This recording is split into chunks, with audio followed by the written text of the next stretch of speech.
Good morning everyone. एक बार फिर से आप जुड़ चुके हैं इंडियन हिस्ट्री चैनल के साथ, जिसमें हमने पढ़ना स्टार्ट किया था सीटेट का एक ऐसा टॉपिक जो सबसे ज्यादा एग्जाम में पूछा जाएगा। सीटेट, यूपी टेट और अन्य तरीके के राज्य स्तरीय टेटों में एक शिक्षक बनने की योग्यता के साथ साथ इन चीजों पर जो है बहुत ज्यादा डिस्कस किया जाता है कि बच्चे को हमें कैसे समझना होगा, क्या बाल विकास होगा, क्या सीडीपी है, क्यों हम इसे चाइल्ड डेवलपमेंट या चाइल्ड पेडागोजी बोलते हैं।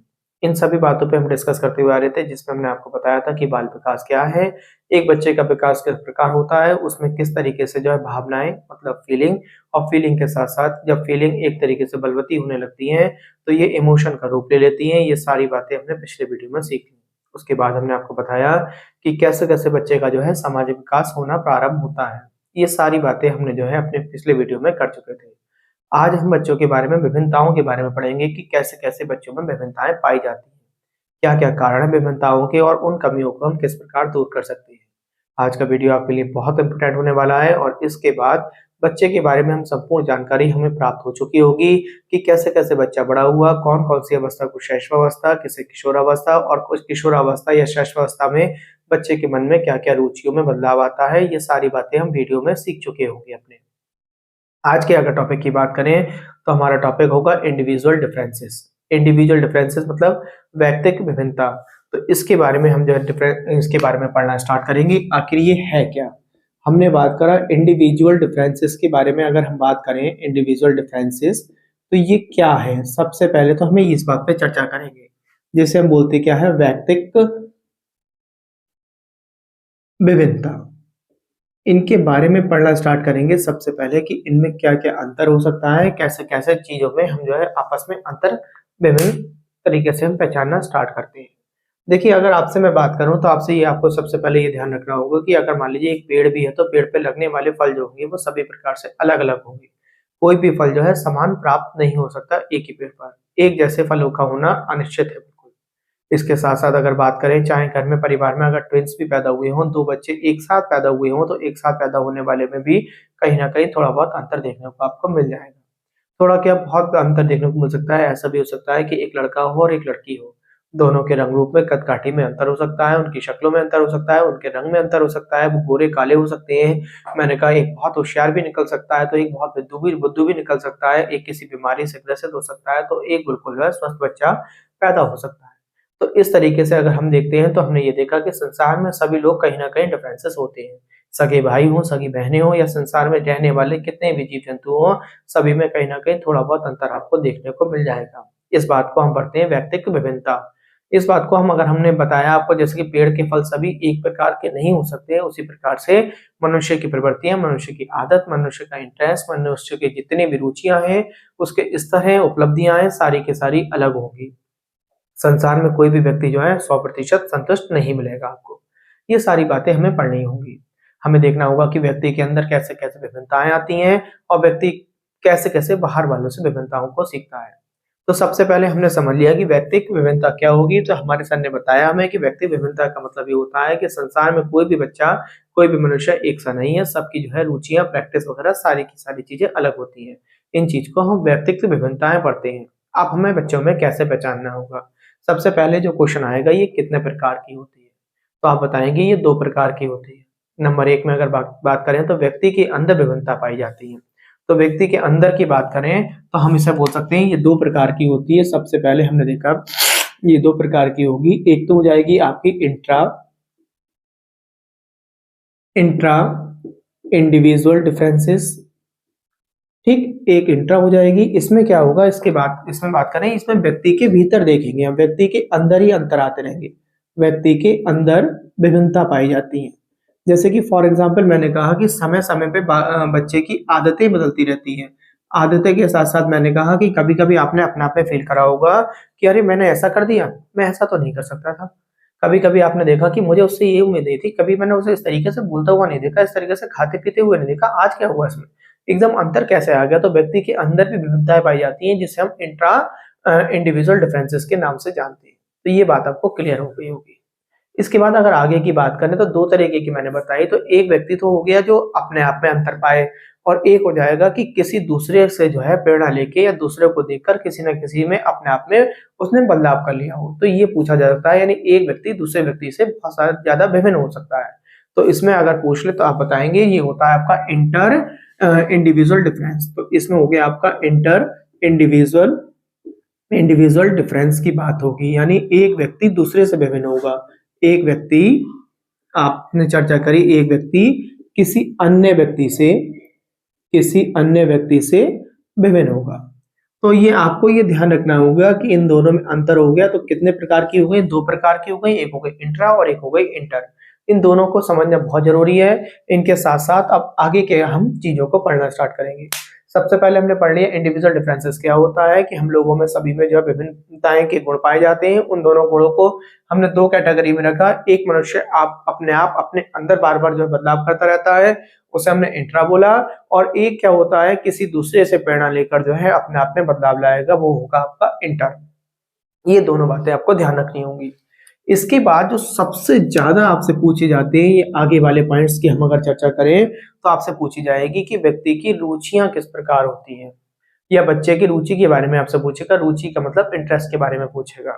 तो रुचि और इंटरेस्ट को हम अगर समझना स्टार्ट करें, जैसे कि मैंने रुचि पर चर्चा करी, रुचि हो गया जिसे हमने इंटरेस्ट बोलते हैं। तो अगर इस बात पे हम चर्चा करें तो हम ये देखेंगे, देखिए ये ना वातावरण के अनुसार बदलती है, हमेशा वातावरण के अनुसार बदलती हैं। और हर बच्चे की ना रुचि जो है वातावरण में रहते हुए, वातावरण मतलब जो है अपने समाज में रहते हुए, चीजों को ना परिवेश में रहते हुए अपने आप को बदलेगा। तो ये केवल वातावरण के साथ साथ मैं इसे लिखना चाहूँ तो परिवेश भी ले सकते हैं, कि परिवेश में रहते हुए ये अपने आप में बदलाव करेगा। जैसे कि अगर मैंने आपसे कहा कि एक किसान है, किसान का बेटा है, तो उसका ये मतलब नहीं है कि अगर उसने पढ़ लिख गया, पढ़ लिखने के बाद वो फिर भी किसान ही बनेगा। या ना भी पढ़ा किसान का बेटा, तो क्या मालूम उसकी खेल में बहुत अच्छी रुचि रही हो, वो खेल में इतना बड़ा योगदान दे दे कि जो है कि एक बहुत बड़ी इंडस्ट्री वाले बेटे का उसका बेटा भी नहीं दे पाए, या एक खिलाड़ी का बेटा भी इतना बड़ा काम नहीं कर पाए जितना एक किसान का बेटा कर दे। क्या हम कह सकते हैं कि अमिताभ बच्चन जी जो है, जो उनकी पोती है आराध्या जी जो है, तो क्या आराध्या जो है फिल्म इंडस्ट्री में ही काम करेंगी? अब उनकी रुचि के ऊपर डिपेंड करता है, वो अपने रुचि की अपने जो है के बल पर कहाँ जाना पसंद करेंगी। ठीक, एक बच्चा जो है कोई वैज्ञानिक भी बन सकता है बच्चा, और कोई बच्चा जो है खिलाड़ी भी बन सकता है, और ऐसा हो सकता है कि कोई बच्चा अपनी रुचि के अनुसार व्यापार में अपना जो है रुचि आगे इंटरेस्ट दिखाए। तो इस बात को हमें बहुत ध्यान रखना है कि एक अच्छे टीचर का कायदा क्या है, कि सबसे पहले बच्चे के इंटरेस्ट को, बच्चे की रुचि को पहचाने। उसके बाद अगर तीसरे पॉइंट की हम बात करें तो तीसरे नंबर पे आता है उसकी योग्यता। योग्यता को बोलते हैं एप्टीट्यूड। देखिए, एक एप्टीट्यूड पढ़ेंगे, हम एक एटीट्यूड पढ़ेंगे। अभी जो पढ़ रहे हैं हम योग्यता की बात पढ़ रहे हैं, हम पढ़ रहे हैं एप्टीट्यूड के बारे में।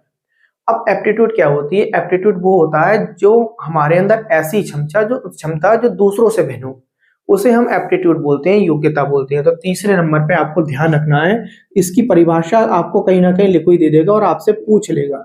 इसे हमने क्या बोला? एप्टीट्यूड बोला। इसका अर्थ हमने क्या बोला? कि हमारे अंदर ऐसी क्षमता, एक ऐसी क्षमता, एक ऐसी क्षमता जो दूसरों से अलग हो, दूसरों से अलग हो। तो ये क्या हो गई आपकी? दूसरों से अलग हो। तो आप इस तरीके से बोल देंगे कि हमारे सर ने हमें समझा दिया था, अलग हो।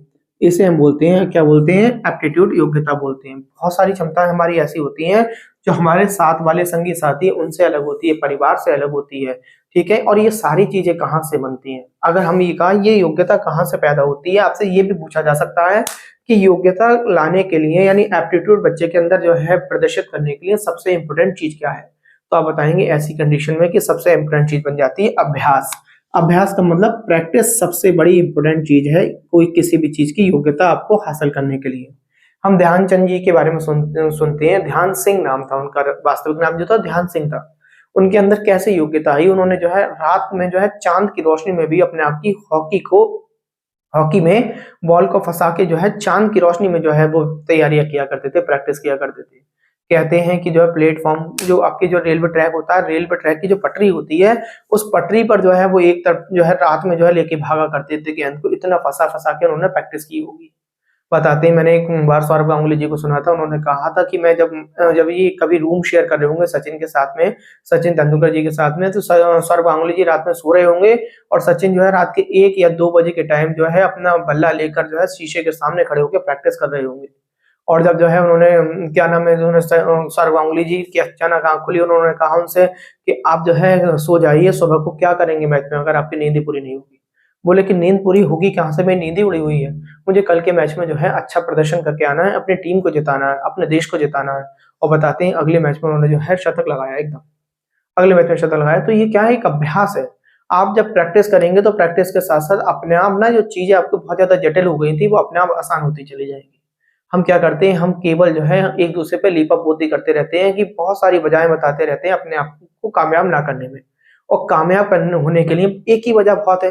कुछ भी आप एक बार सोच लें कि मुझे कामयाब होना है, मुझे पढ़ना है, तो आपकी नींद हो गई, आपकी बीमारी हो गई, सब आपसे दूर जाती चली जाएगी। आप कितने भी ग्रसित हैं और आपके मन में अगर आपने एक मेंटालिटी बना रखी है कि मुझे पढ़ना है और मुझे पढ़कर ये चीज़ हासिल करनी है, तो आपकी बीमारी भी आपको ये पता नहीं चलेगी कि मैं इस बीमारी से ग्रसित चल रहा हूँ, इस बीमारी को भी आप छोड़ते हुए चले जाएँगे। आजकल की अगर पीढ़ियों में हम देखें, एक ऐसे शिक्षक अगर हम बात करें, तो बच्चों के पास जो है 1000 बहाने होते हैं कि मेरे जो है दीदी आ गई, मेरे भैया आ गए, मैं यहाँ चले गए, हम वहाँ चले गए, हमें समय नहीं मिल पाया। 1000 बहाने होते हैं ना पढ़ने के। बहुत सारे बहाने होते हैं ना पढ़ने के, और पढ़ने वाले बच्चे को कोई बहाना नहीं होता। वो कहता है कि मेरा काम रह गया था, मेरे घर पे भी सब लोग आए थे, बट मैंने जो है रात को जगा, 1 बजे तक जगा, 2 बजे तक जगा, पहले मैंने काम किया, एक दिन मैं कम सो लूँगा, उसमें क्या बात है? अगर आपके घर में कोई मान लीजिए कोई रिलेशन वाला भी आ गया, आप ना पढ़ पाए, वजह हो सकती है, आप ना पढ़ पाए, तो उस दिन रात में क्या है, आप जो है रोज़ रात में 7 घंटे सोया करते थे, उस दिन 3 घंटे सो लें। पहले 4 घंटे का वो काम जो आपने अभी निपटाया, प्रैक्टिस करी उस चीज़ की, वो अगले दिन के लिए आपको अगले काम के लिए एक नया तरोताज़ा तो रखेगी, वरना आपके माइंड में फिर से वही बात होगी, अभी तो हमारा कल का काम ही रह गया है। तो इस तरीके से ना हमारा एक पढ़ लेना बहुत ज़रूरी हो जाता है, इस बात को समझना बहुत ज़रूरी है। तो हमने किसकी बात कर ली? हमने एप्टीट्यूड की बात कर ली, हमने एप्टीट्यूड की योग्यता की बात कर ली। अब इसकी बात करेंगे हम एटीट्यूड की। एटीट्यूड की अगर बात करें तो एटीट्यूड क्या होता है? एटीट्यूड का मतलब होता है रवैया। हमारा रवैया कैसा है? एटीट्यूड। देखिए ये बहुत ज़रूरी है। रवैया ना हमारे जो विचार होते हैं वो ज़रा-ज़रा सी चीज़ों को देखने के बाद हमारी जो सोच होती है वो बदलती रहती है, रवैया हमारा बदलता रहता है। जैसे कि रवैया मैंने कहा पॉज़िटिव भी हो सकता है आपका, नेगेटिव भी हो सकता है और न्यूट्रल भी हो सकता है। तो आपको ये ऐसा क्या ध्यान रखें कि सर ने हमारे बताया था कि ये पॉज़िटिव भी हो सकता है, नेगेटिव भी हो सकता है और न्यूट्रल भी हो सकता है। आपको इस बात की ध्यान रखनी है। देखिए, मैं आपको एग्ज़ाम्पल दूँ, हमें हर एक चीज़ को ना देखो पॉज़िटिव नेगेटिव होना बिल्कुल सही है, जो मैंने पीछे के लेक्चर में बताया था कि आप जो है पॉज़िटिव भी रहें और पॉज़िटिव के साथ में नेगेटिव भी रहें, तभी आप कामयाब हो पाएँगे। अगर आपने बिल्कुल पॉज़िटिव हैं, तब भी आप जो है परेशानी में आ जाएँगे और बिल्कुल नेगेटिव हैं, तब भी आप परेशानी में आ जाएँगे। तो आपको न्यूट्रल होना बहुत ज़रूरी है। जैसे कि अगर मैंने बात मैंने ऐसा करी फॉर एग्ज़ाम्पल आपके घर में खाना बना और आपको बहुत स्वादिष्ट खाना बना और खाना बनने के बाद मैंने कहा मान लीजिए 6 रोटियाँ थी और आप 4 ही खा पाए, 2 रोटियाँ बच गईं। अब आपको लगा कि जो 2 रोटियाँ बच गई, रोटियाँ भी ठीक हैं ये, और मैं सुबह को अगर खाना चाहूँ तो सुबह को तो मैं खा ही नहीं पाऊँगा ये रोटियाँ। एक एग्ज़ाम्पल तौर पर, वरना लोग बाग सुबह को खाते हैं और खानी चाहिए वो रोटी भी, अन्न को वेस्ट नहीं करना चाहिए हमें। तो हमने क्या किया, हमने सोचा कि जो है ये 2 रोटियाँ बची, क्यों ना मैं जो है हमारे पड़ोस में जो है बाहर कुत्ता बैठा रहता है, मैं उस कुत्ते को डाल दूँ, उसका रात को पेट भर जाएगा, मैं सुबह को और बना लूँगा। तो उस रोटी का तुमने उपयोग करना चाहा। ठीक है, आपने पॉजिटिव मेंटालिटी दिखाई। अब बराबर में एक पड़ोसी देख रहा था, पड़ोसी क्या अपने मन में विचार बनाया हुआ है, वो ये मन में विचार नहीं बना पाया, इसने कुत्ते को रोटी खिलाई, कितना बढ़िया काम करा। उसके मन में क्या था, बोले शायद खराब हो गई होगी, रोटी बेकार होगी तो इसने खिला दी होगी। अब उसे क्या पता अंदर की मेंटालिटी क्या चल रही है।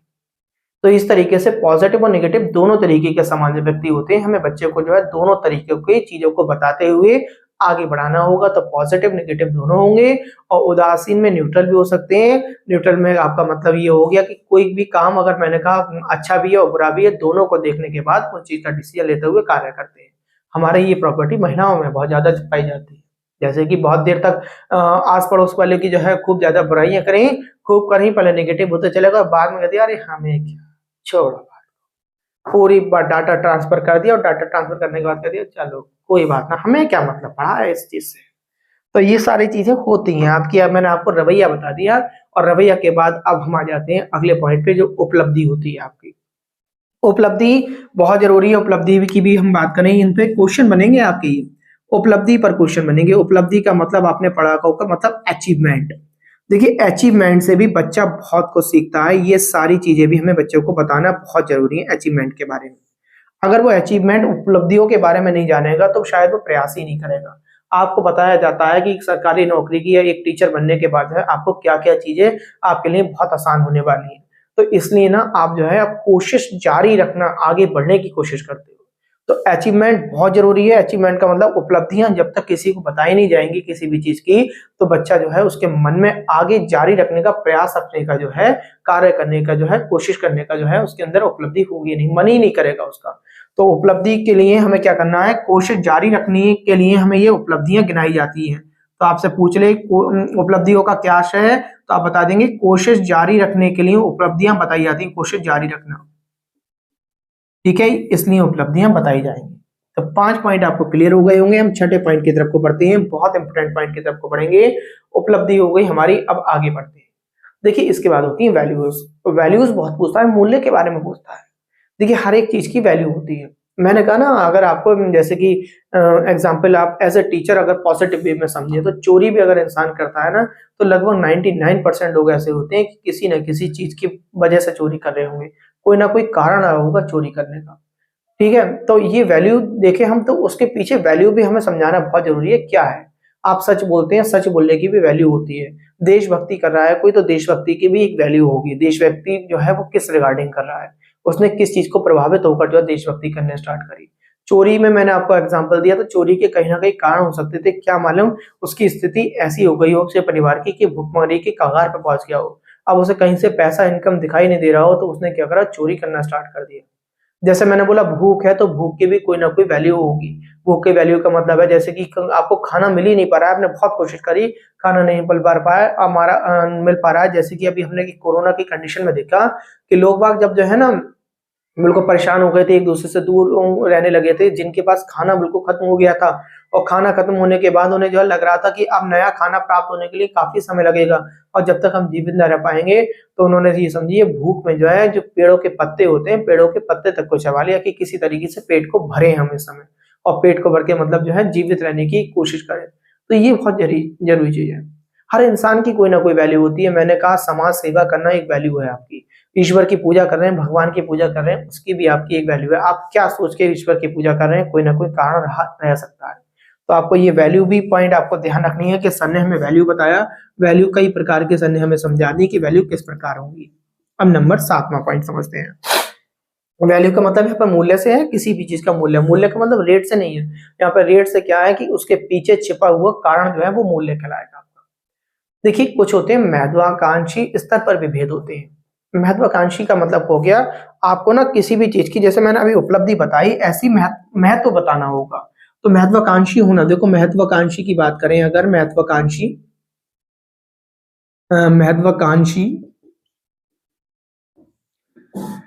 उपलब्धि, उपलब्धि। अब एक बात आप ऐसा करके समझिए, महत्वाकांक्षी उपलब्धि की अगर बात कर रहा हूं मैं, तो देखिए हर एक चीज का उद्देश्य चलता है, महत्व चलता है। जैसे कि मैंने क्या कहा कि आप अगर जो है पढ़ाई कर रहे हैं, तो पढ़ाई करने के लिए आपका यहाँ पे जो है एक महत्व है कि आप अपनी योग्यता निखारना चाह रहे हैं, या योग्यता के साथ साथ आप किसी नौकरी के उद्देश्य से जो है उपलब्धि पाने के लिए आप पढ़ाई कर रहे हैं। आप ये सोचिए कि जो है आप लोग जो सुन रहे हैं वो केवल एक जो सीटेट वाले, टेट वाले, या जो है एग्जाम बीएड वाले, या बहुत सारे जो किसी तरीके से शिक्षक बनने के लिए हैं, वही तो पढ़ना पसंद कर रहे हैं।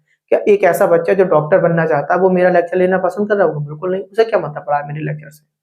उसे कोई मतलब नहीं पड़ा हुआ है। तो उपलब्धि संबंधी भी बहुत होता है, तो कि आपको उपलब्धि के लिए आप बच्चे को जब पढ़ा रहे होंगे, तो बच्चे को पढ़ाते समय आपको बताना होगा कि इसकी क्या योग्यता रहने वाली है, इसकी क्या क्षमता रहने वाली है, ये आपको समझाना होगा। तो एस्पायरेशन बहुत जरूरी है। उपलब्धि महत्वाकांक्षी संबंधी जो बताया मैंने आपको, तो उसका मतलब था एस्पायरेशन। कोई ज्ञान के लिए पढ़ रहा है, कोई नौकरी के लिए पढ़ रहा है, ठीक, कोई कमाने के उद्देश्य से पढ़ रहा है। हम लोग कमाते हैं, जैसे कि कुछ लोगों का कमाने का क्या होगा, तो कमाने में वो क्या करेंगे कि केवल आज उन्होंने कमाया, आज खा लिया, सारा खर्च कर दिया। और कुछ लोग क्या होते हैं, उसमें से भी सेविंग करके रखते हैं। सेविंग में अगर मैं आपसे कहूँ कि कुछ लोग ऐसे होते हैं, आज का तो कमा लिया, कल का भी कमा लिया, पूरे महीने का भी कमा लिया एक दिन में, उसके बाद भी दूसरे दिन को फिर शुरू से तरोताजा होकर जो है लग जाते हैं, केवल इसलिए कि अभी जो है हमें इतना कमाना है कि भविष्य के लिए भी हमें हमेशा के लिए सेव कर लें, कुछ हमें हो जाए तो हमारा परिवार के लिए सेव कर लें। तो ये सारी चीजें भी हमें बताना बहुत जरूरी हो जाता है। इसके बाद अगर 8वें पॉइंट के बारे में बात करें, तो हो जाती है वो आत्म अवधारणा। आत्म अवधारणा का मतलब हो गया आपका जो सेल्फ कॉन्सेप्ट होगा उसके बारे में। देखिए बच्चे के अंदर सेल्फ कॉन्सेप्ट भी आता है। देखिए हम कहें, अब 8वां पॉइंट अगर हम बात करें, तो 8वें पॉइंट में हमने बताया आपको आत्म अवधारणा बताई इस तरीके से। आत्म अवधारणा क्या है? अवधारणा ठीक, अवधारणा में हमने क्या दिया, क्या कह दिया, सेल्फ कॉन्सेप्ट की बात कर ली हमने। सेल्फ कॉन्सेप्ट देखिए, जब मैंने लिखा है यहाँ पर, अभी आपको मैंने यहाँ पे लिख के भेजा कि सेल्फ कॉन्सेप्ट की बात हो रही है। चलिए, हमने कहा आत्म अवधारणा, अपने आप में आत्म मतलब क्या हो गया, स्वयं में ही तो हो गया। अवधारणा क्या सोचते हैं, हर बच्चा ये सोचता है, हर व्यक्ति ये सोचता है आत्म अवधारणा में। देखिए, मैं भी हूं तो मैं भी सोचूंगा कि शायद जो है मेरा शरीर और लंबा चौड़ा होता, बहुत सुंदर दिख रहा होता, तो मैं ये हो जाता।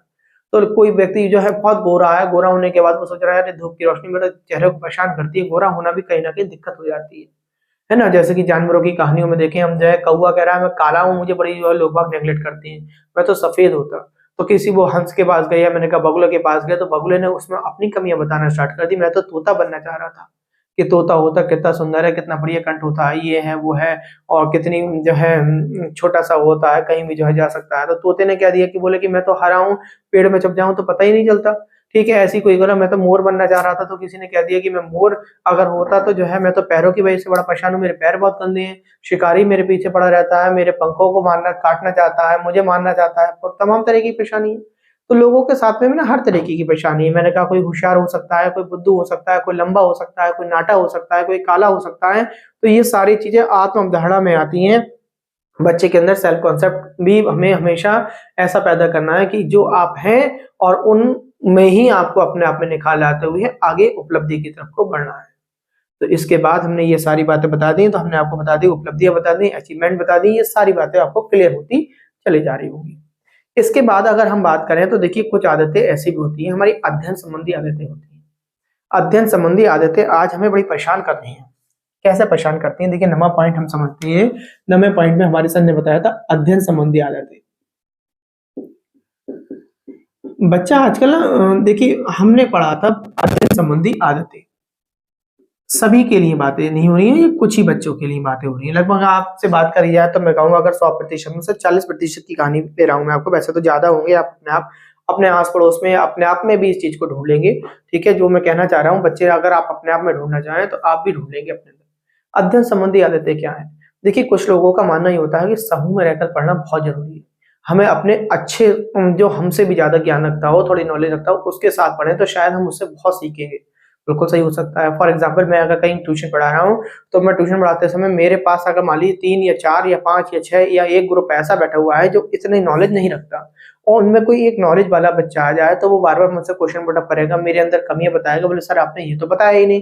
तो ये समझिए, जिसे नॉलेज नहीं थी उसे भी तो एक एक्स्ट्रा चीज़ पढ़ने को मिल गई। मगर बच्चे क्या करते हैं, बच्चे हुए हैं आज अकेलेपन में पढ़ना। वो चाहते हैं कि हम तो जो है अकेले में पढ़ें, तो शायद अकेले में ज़्यादा ज्ञान अर्जित कर सकते हैं। तो ये भी उनकी एक जो है कहीं न कहीं कमी आ जाती है। इसीलिए ना आपस में कॉम्पिटिशन नहीं कर पाते, और कुछ बच्चे क्या होते हैं कि अरे यार, हम तो बिल्कुल अपने मन में सब जानता है बच्चा कि मैं मेरे अंदर कमियाँ हैं या सामने वाले में कमियाँ हैं। होती क्या है कि बच्चे ने क्या सोचा कि मैं तो जो है सही से पढ़ाई नहीं कर पाता, दूसरा वाला बच्चा बहुत पढ़ाई कर रहा है, बोले इसका भी नुकसान करें। अब उसका नुकसान नहीं कर रहे हैं, वो अपना नुकसान कर रहे हैं। तो बच्चे समूह में पढ़ना पसंद नहीं करते, उन्हें ये लगता है कि क्या हो गया, बोले कि हमारी जगह गिर रही है, हमारा घर गिर रहा है, उससे क्या होती है, उन्हें ये तो लगा कि जो है हमारा घर गिर रहा है, उन्हें ये दिखाई नहीं दिया कि हमें जो है कितना पॉजिटिवनेस हो सकती है। तो सबसे बड़ी बात कहें, हम अध्ययन संबंधी में हमारा एक समूह में पढ़ना भी हमारा कहीं न कहीं दोष के रूप में काम में आ रहा है। मैंने माना कि अगर मान लीजिए समूह कभी-कभी जो है बहुत ऐसा समूह हो जाता है कि आपको पढ़ाई से वो वंचित करा दे, हटा दे, शोर-शराबा हो जाए, बहुत सारी परेशानियाँ हो सकती हैं, बीच में आपस में लड़ाइयाँ हो सकती हैं। तो बट आपको आपको पढ़ने के लिए जाना है, तो आप ऐसे मित्र बनाएँ जो पढ़ें। अगर आपको लगता है इस समूह में बैठकर मेरी पढ़ाई हो सकती है, तो आप अपने अंदर आपको निखार लाना, बच्चे के अंदर निखार लाना बहुत आवश्यकता हो जाएगा। ये विभिन्नताएँ पाई जाती हैं, बच्चों की सोच पे हम बात कर रहे हैं। कुछ बच्चों को अकेला पढ़ना बहुत पसंद होता है। बिल्कुल अकेले पढ़ेंगे, किसी से कोई मतलब नहीं है, कमरा बंद कर लेंगे, एक बच्चे की सोच ये भी होती है, अकेला पढ़ना। ये भी गलत नहीं है, सोचे सब बराबर हैं, सब मैंने आपको ये बताना चाह रहा हूँ बच्चों के अंदर क्या-क्या विभिन्नताएँ पाई जाएँगी, अकेला पढ़ना।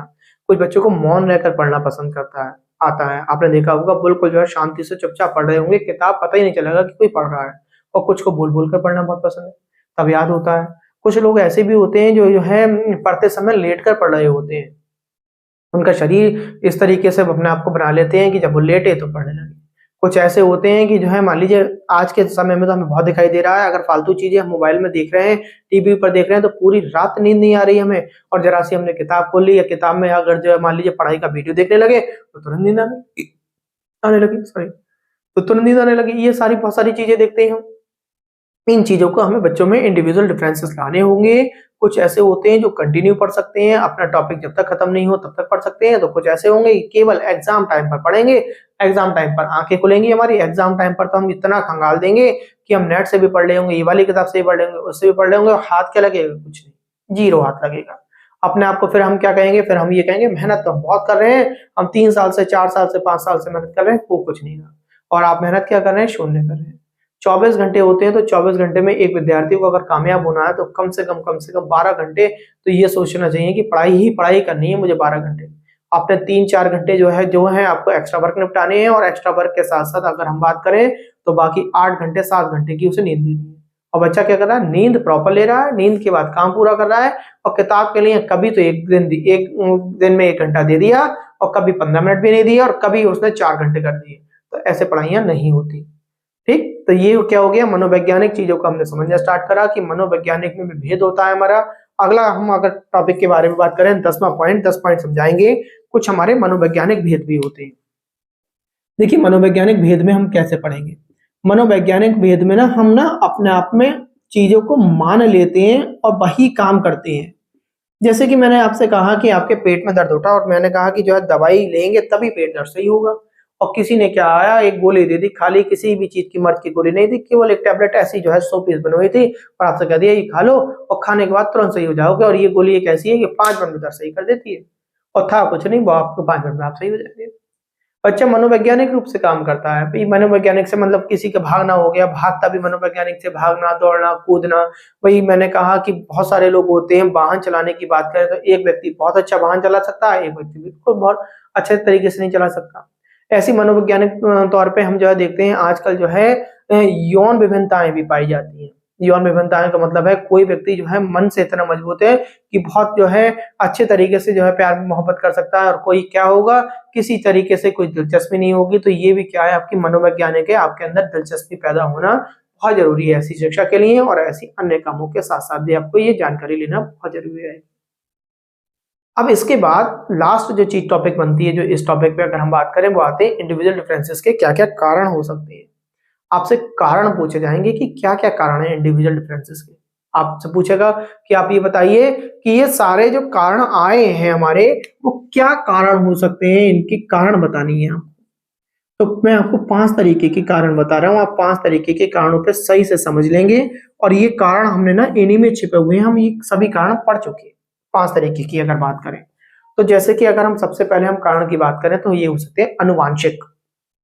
एक नंबर फर्स्ट का हमने बात करी, ये कारण अनुवांशिक हो सकते हैं। अनुवांशिक का मतलब यह है कि क्या पता माता पिता में कोई भी, अगर मान लीजिए किसी भी तरीके की प्रॉब्लम पाई जाती थी, वही प्रॉब्लम बच्चे में आ गई, तो वो उस प्रॉब्लम की वजह से बच्चा जो है अच्छी तरीके से शिक्षा नहीं ले पाया।